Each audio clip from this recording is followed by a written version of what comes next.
small numbers when we buy gas. Price lining. Price lining is when you have a variety of products. So you have different sizes of t-shirts at different prices. You have different colors at different prices. You have, basically you have multiple lines of products, and you have different pricing on the products. Leader pricing is often called loss leader. Loss leader pricing, it can either be leader pricing or loss leader pricing, but the bottom line is it's an attempt to get you in the store or to get you to the website so that you can browse and find other items. The concept is really very simple. You might be willing to offer Coca-Cola at either your cost or even slightly below your cost if you have a store.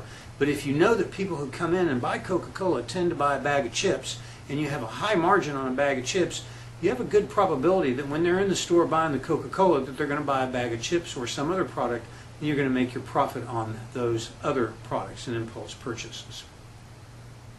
Discounts, markups, markdowns. When you mark down a product, you are certainly marking down part of your profit off of the product, but it also gives consumers an incentive to purchase. People respond to sales, and markdowns are effectively just sales. Bundling. Bundling is a great way for you to make extra money or for you to make a profit.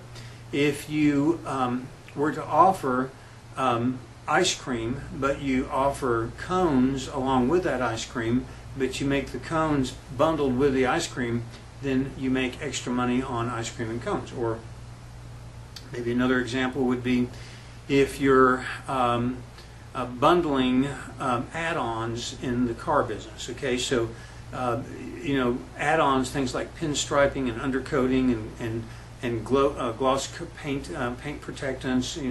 Those things are great extra margin products for the automaker, or excuse me, not the automaker, but the dealer. So the dealers will often add bundles of add-ons and add it right onto the sticker price, and the bundles can't be separated, they can't be taken off the sticker price.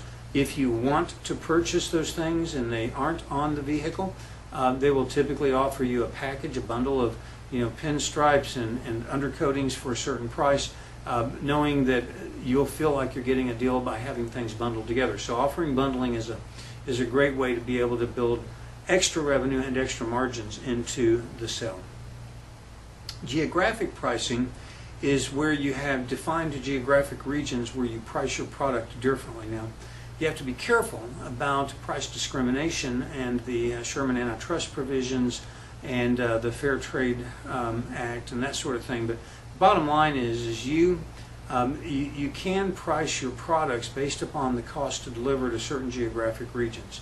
Some products just cost more to ship, and so as long as you have a justification, then geographic pricing is something that you can do. Another thing that you can do is dynamic pricing. And dynamic pricing basically means you charge as much as the market will bear based upon an individual negotiation with a consumer. So dynamic pricing or customized pricing is literally where you just you do some horse trading, and you see this a lot with car dealers. They have a manufactured suggested retail price for new cars, but the price that you pay and the price that I pay on exactly the same car is going to be dependent upon their perception of what I'm willing to pay and my perception of what that car is worth. So, dynamic pricing comes into play in a lot of different situations, but cars are a great example of dynamic pricing. Other pricing techniques are optional product pricing. We already mentioned that with cars. Captive product pricing. This is an interesting one. The most valuable fluid on the planet, more valuable than anything that is pumped out of the ground, is printer ink.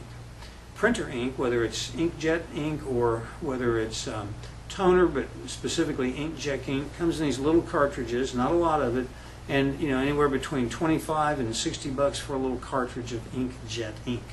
And it runs out really quick, and it only works in one kind of printer. So if you're Hewlett-Packard or Dell or somebody that's making a printer, the money that you make isn't on the device, it's on the supplies that go into that device. Very